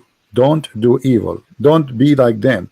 So when he says, if somebody slam your right cheek, give him the other one, and it says clearly, don't do evil as they do. So the Old Testament, it's about people who want to survive. The Jews, you see, if we want to be honest about what happened, we cannot judge the Jews who lived 3,000-4,000 years ago by what's happening today. At that time, the Jews, they've been taken for hundreds of years as slaves, the whole nation. So you are asking the Jews that you cannot treat your enemy the way they treat you, but your enemy can treat you as they wish, and that will prove that you are a good person. That's what you are saying to me, right? So I can come to Dean, I can take his wife, I can take him as a slave, and this Dean, he's a good guy. So what he will do, his job is to let me do it. This is what you are saying, right? Yeah, but this is not real. This is not, you know, this is like just a fantasy of philosophy. You know, those people, they are real people who live in a certain time, and the time is extremely harsh, extremely bad, and they have to survive. You heard that the Jews, they've been enslaved by the Assyrian, correct? Yeah. Okay. The whole nation been taken. I mean, imagine the whole nation, not like a 2 or 3. They took them, all of them. The women, the children, the goats, the cows, everything. And the same happened to them by the Egyptian, correct? Yeah. So in order to judge somebody, we judge him by the time he lived. Muhammad, he came 600 years after Jesus. So after Jesus said, love your enemy, making a human being live forward, higher standard from before. Things is changing forward. Muhammad, he took us back to the cave time. Well, I don't agree with judge someone by the time they lived. I don't know about that. No, we have to agree. Like imagine you say to me, we have a law for cyber crimes, right? Okay, but at that time, what if imagine you make a cyber crime law at that time, people will laugh at you, right? Right. Okay. Right. So everything have a timing and have a reason. So when you know, like you said to me about the law, like Musa says to his people, do this and do that, but most of those things, if Musa says those things today, people will laugh at him. Right. Yeah. Because what, you know, like imagine make a law, you have to go away from the camp when you do your you know, like the call of nature. I mean, we have the bathroom just a few steps away from our house. So every, you know, in order to judge an order, you have to judge it by the time it happened. First, we have to see if it's justice. We have to see if it's evil. We have to see how those people are treated. Those people, they have a very savage life, surrounded by savage, surrounded by people believing in slavery, surrounded by people who don't believe in God, surrounded by people believe in killing and kidnapping and taking your money. This is how what they have around them. It's like those movies. If you see those movies, fantasy movies, like they show you crazy people, they have very weird hair and they have trucks and guns, and they chase each other and they kidnap them and they put them, make them as slaves. You know those fiction movies. This is exactly what was happening at that time. Ugly, very ugly life. You are not sure if tomorrow will come, and you are free. This is the situation. Your neighbor tribe can attack you and take you as a slave, and that's it. You lost your freedom. So slavery. So the slavery was okay back then. It's not. It's okay. This is what people. This is the evil of the people. They are doing to each other. So you know. Let me show you something from the Quran. You see, Muhammad, because he associates himself with the Jews a lot. So Muhammad, he understood the law of Moses very wrong. Look what he says in the Quran. Look with me in the screen. Muhammad here is trying to be a Jew, but he tried, but he got himself busted. Oh, who you believe, retaliation is prescribed for you in the matter of a murder. So this is a matter of what? Murder. Okay. The free man for the free man. And the slave for the slave, and the female for the female. But this is not what eye for an eye is. Eye for an eye. If you kill my wife, I don't go and kill your wife. I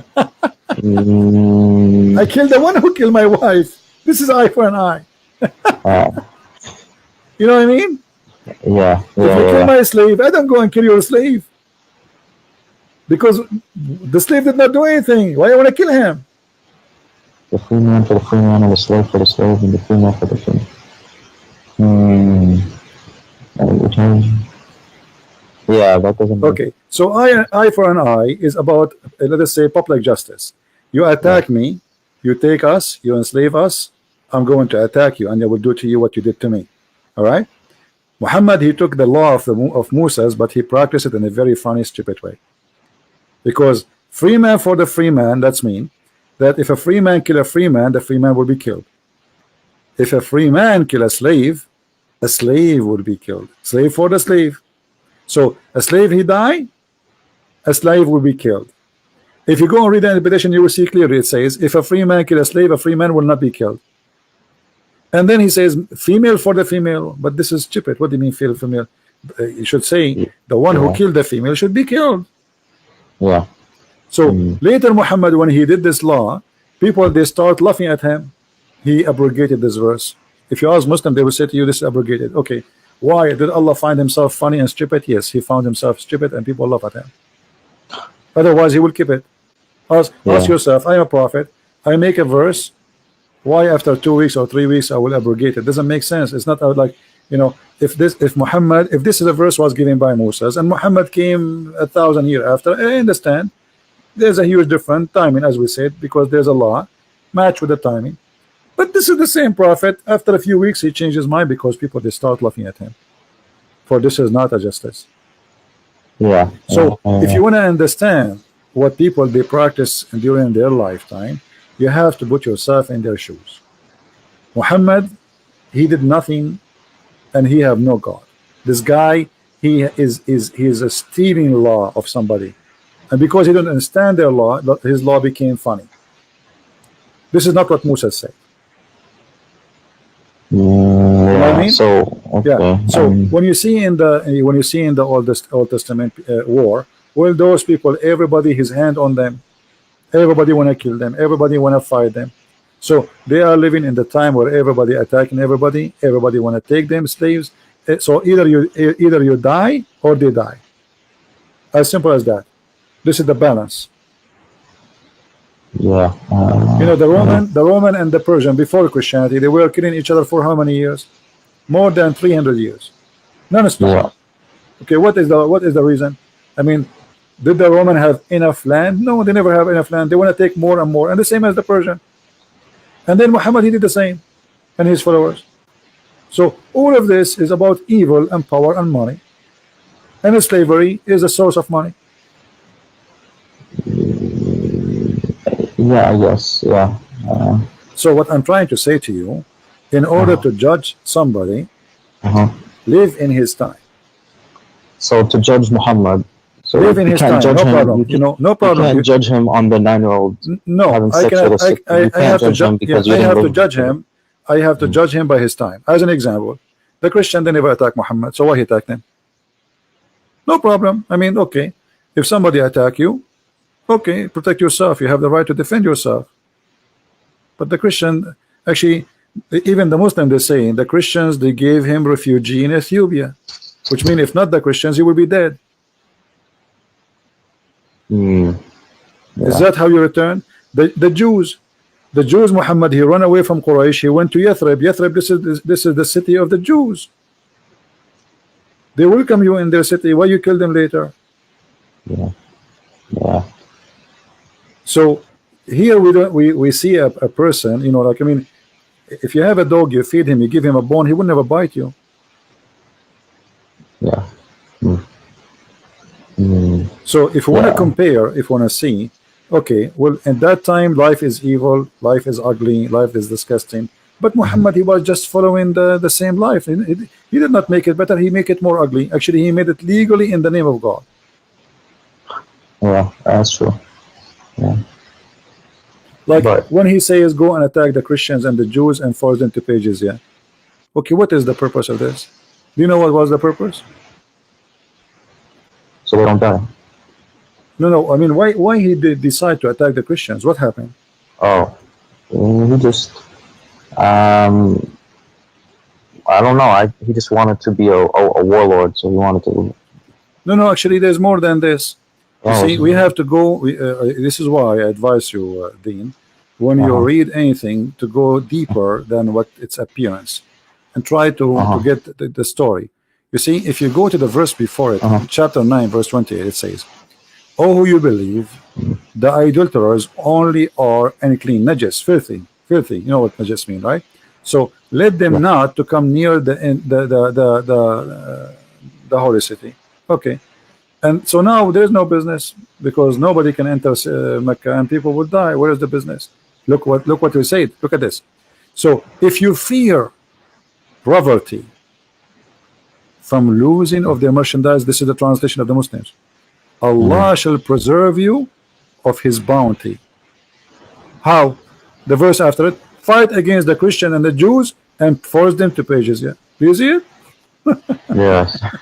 So it Yeah. was a clear theft. It was. He made an order and now he cannot take it back. He said that those are clean, don't let them come here. People, they start complaining, how we will live? Who's going to go and visit the Kaaba and spend money here? The Kaaba is a big business. It's a pagan business. So Yeah, Muhammad, he have to come with a solution. Attack the Christians, force them to pay jizya. And look here at the hypocrite Muhammad. Christians, they worship Jesus as God, correct? Okay. Muhammad is willing to let you worship Jesus if you pay him money. I mean, isn't it obvious? You see, the Jews, they fought people who don't believe, right? They fought with people who don't believe. So they did not say to them, if you pay us, it's okay for us. This guy, you can bribe his God. Just give him money. Okay, worship whatever you want. You want to worship Jesus? Worship Jesus. You want to worship Obama? Worship Obama. You want to make a Trump as God? No problem. Give us money. This is what Muhammad is saying. Maybe he's just tolerant. He's being nice. No, this is about money, my friend. It's in front of you. If you fear poverty, Allah will give you a solution. Don't worry. What the solution? Attack the Christians. Attack the Christians until they pay you, not until they convert to Islam. Actually, during the time of the Caliphate, there's some Christian villages in Egypt. They send letters to the Caliphate through the Muslims, saying that those villages, they want to convert to Islam because they don't have money to pay jizya. The Caliphate refused. He said, if we make everybody convert, who is going to pay us? Yeah. You know. Yeah. Okay, Christian friends. Thank you for this. This was good. Yeah. So, but did you decide to leave Islam at least? It's I didn't completely decide, but it's almost there. almost there. Okay, Yeah, you're fun, my friend. okay. All right. Thank Are you shy to say you. I'm out of Islam? Is that the reason? Are you like? Do you fear No, people? Do you fear anyone? it's and of course, yeah. It feels weird, but if I completely leave Islam, it makes me doubt if there's even a God in the first place, which My is, friend, it's better to it's doubt a God from worshiping a false God. No problem. Who said that yeah. it's wrong to doubt that is a God or not? Actually, a great believer is the one first he question if God is exists or not, and then you come to a conclusion, and that conclusion will lead you to enter decision, and then the decision will become after thinking, not being blind. You know what I mean? So nothing Yeah. wrong. Me myself, who said that I'm born as a believer? That's silly and that's stupid. You know, Yeah. all of us we Mhm. question, all of us we wonder, like maybe Mhm. Christianity is false, maybe Jesus is just a normal person, maybe. I ask Yeah. myself all those questions. So nothing wrong with saying I am out of this, and being an atheist for a Mhm. second is better than being a slave of God, which is false God for all your life. I agree. Yeah, I agree. You know, at least free yourself, and then you are a free thinker. Think, be Yeah. free. Yeah. You know, it's like, Yeah. how I can see. I mean, what is out this box if I don't jump out of it? Then I have a question for you. Then how did you come to realize that God existed? Well, there is many ways. You know, you see, Mhm. the first thing will take my attention is how Mhm. deep the teaching of the Messiah. When you read any of his statements, you will see that even though he spoke 2,000 years ago, even though you are reading a translation, which will make it less, let us say, I mean, it's like we lose a lot of, let us say, the language power, Mhm. Mhm. but it's Mhm. still, you will see that you feel something. It's like speaking to you about you. It's not about Jesus. If you open any chapter, wherever Jesus he spoke, you will find that he is talking to you about today, your life problem, not about something happened 2,000 years ago. Which means this message is very special. It doesn't expire. It's not about certain time. It's about you and God. It's not about all people. It's about you as a person. So speak to you in a very personal way. I never read the Uh, Bible. I never read a speech of the Messiah, even though I did read it 100 times. Each time I read, I learn something new and I feel something different. You yeah, can and try that when yourself. I read the Quran, I was always feeling something. Sometimes I cried too. So you know, Maybe because this is under the influence. You cry from what? From this? yeah, I reading the Quran sometimes, or just listening to it sometimes. My friend, Yeah, maybe because you are not having a deep thinking. Uh, yeah, like you know Arabic, right? Read with me carefully. yeah, Okay, yeah. you said you cry. I want to make you cry now. Read this. Okay. You see, I did not change the verse. Here we go in front of us. It says, اتخذوا أحبارهم ورهبانهم أربابا من دون الله والمسيح. Disaster. Here we go. I told you will laugh. Here we go. What kind of religion this religion is? This is Arabic? How you say they took their monks and rabbi as gods instead of Allah and the Messiah? Yeah. And then the Muslims, in order to fix it, they say, no. Here, Al-Masih go back to the Wa'id go back to Ahbarahum wa Ruhbanahum. I never heard of such a thing. It says it clearly, they took their rabbi and their monks as God instead of Allah and the Messiah. Anyone who speaks Arabic, he will notice the Quran saying that you should take Allah and the Messiah as God. But in the translation, it's Yeah. different.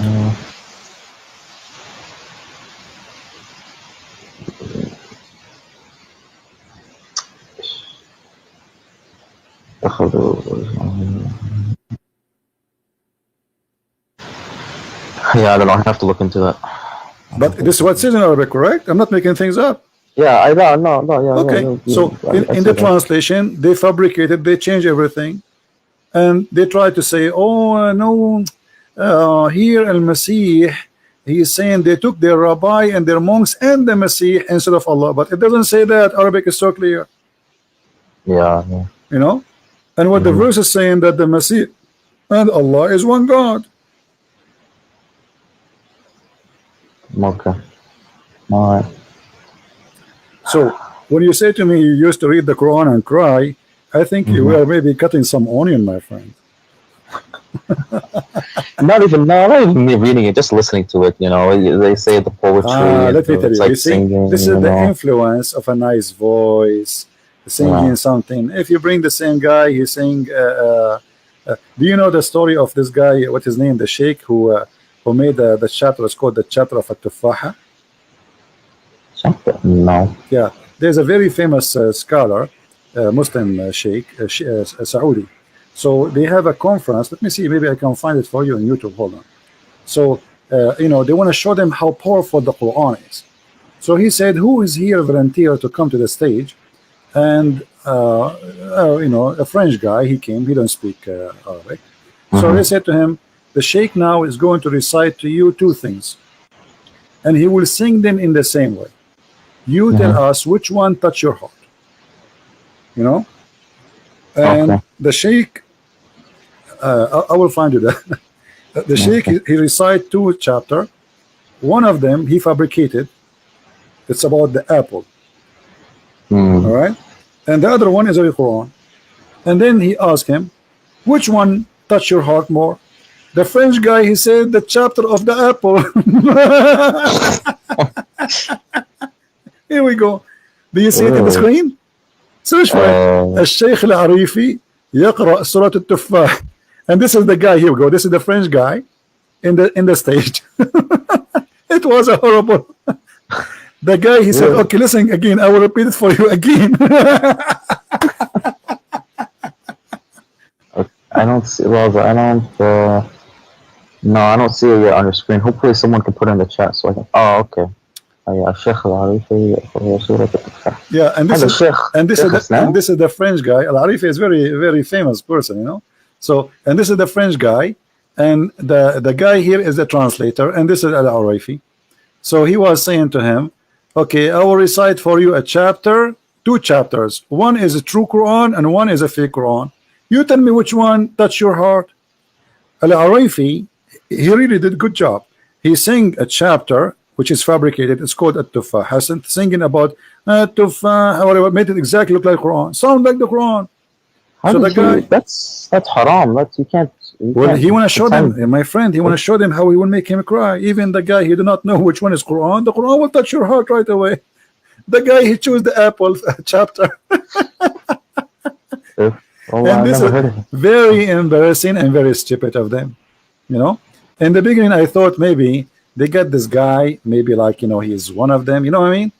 Like, okay, he will go on the stage and he will say, I chose this one. But look like it was honest. Honest cry, but it was honest, and this is why they will never do it again. Here we go. This is the link. I will post it here. I wish I can play it because people will die laughing from the singing. And the guy, if you hear his singing, he make it look like Quran, really. You know, I mean, the guy, he really did a very good job. So anyone who don't understand the Quran, if you sing anything sound like Quran, and this guy, because he's a sheikh, he knew exactly how to make any sentence sound like the Quran by singing it. You know what? I'm going to give you the link so you can watch it and you can love it. When okay, so hello, what you're saying is, you know, the Bible is from God because when you read it you feel something. Always, my friend. God. That's what you're trying to tell me. That's not only you feel something. Okay. You see, there is a present of God in the words, which means you feel something will change you, not something just will touch you for a second and will go. You will change. You will be a different person. So it's not just like, okay, you know, if I go in a hot room, I will get hot, correct? Right. Okay, if I go outside in the cold, I will get cold. But this has nothing to do with God. When I'm in a hot room, I will be hot, right? But if you are really a person who adopt what you just learned, that will change you. It's not about now I'm crying. It's not about I feel something. It's Okay. about I will be a different person. This is why we Christian, I don't know if you heard this term, that we say we are born again. Yeah, So I've heard. with the Messiah, we will be reborn again. Is that physically reborn? It is more than physically reborn. It's about me being a new person by Christ. So me yesterday, I when I was a kid, I don't know how age is yours. When I was young, Mhm. if I see a person looking at me, I want to fight.